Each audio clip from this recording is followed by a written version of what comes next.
स्वागत है मेरे प्यारे बच्चों, आप सभी का आपकी अपनी हिंदी की कक्षा में। तो आज हम शुरू करेंगे अपनी हिंदी पाठ्य पुस्तक कक्षा 5 और सबसे पहले हम करेंगे पाठ संख्या 1 और पाठ का नाम है कोई लाके मुझे दे। यह एक कविता है। सबसे पहले मैं आपको कविता का परिचय देती हूँ। इस कविता के माध्यम से कवि अपने जीवन की कुछ अभिलाषाएं प्रकट कर रहा है। कवि क्या प्रकट कर रहा है? अपने जीवन की कुछ अभिलाषाएं। कवि की अभिलाषाएं क्या हैं? आइए कविता पढ़कर जाने। इस कविता के माध्यम से हम जानेंगे कि कवि की क्या क्या अभिलाषाएं हैं। कुछ रंग भरे फूल, कुछ खट्टे मीठे फल, बांसुरी की धुन, थोड़ा यमुना का जल, कोई लाके मुझे दे।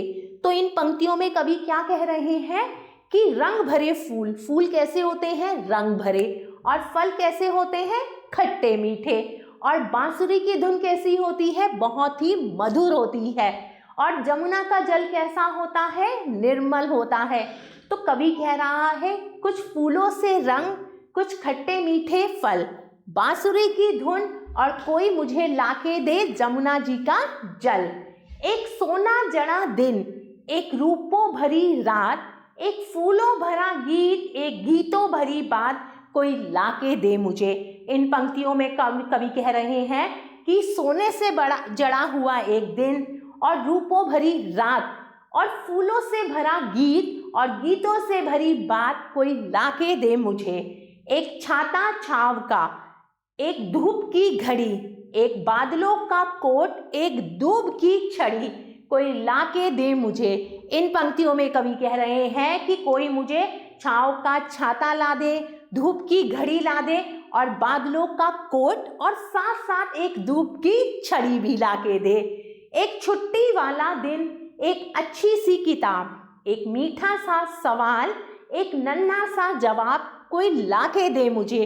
और इन पंक्तियों में कवि कह रहे हैं कि एक दिन मुझे कोई छुट्टी वाला लाके दे और साथ साथ एक अच्छी सी किताब भी लाके दे और कुछ मीठा सा सवाल लाके दे और साथ में ही उसका नन्हा सा जवाब भी लाके दे।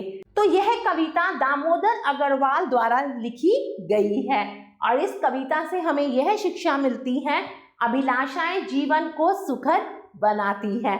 आगे बढ़ते हैं। अब हम पढ़ेंगे शब्दार्थ। पहला शब्द है छाता। छाता का क्या अर्थ होता है? छतरी। दूब कहते हैं घास को। छांव छाया। सवाल का अर्थ है प्रश्न।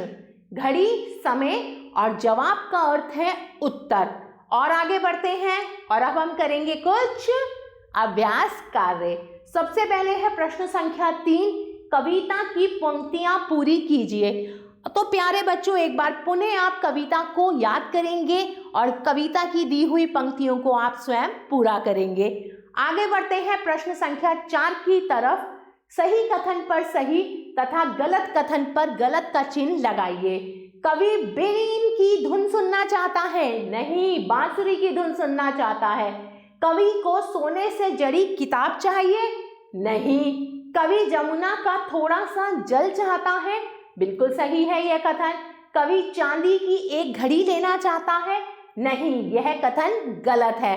आगे बढ़ते हैं प्रश्न संख्या 5 की तरफ। सही उत्तर पर सही का चिन्ह लगाइए।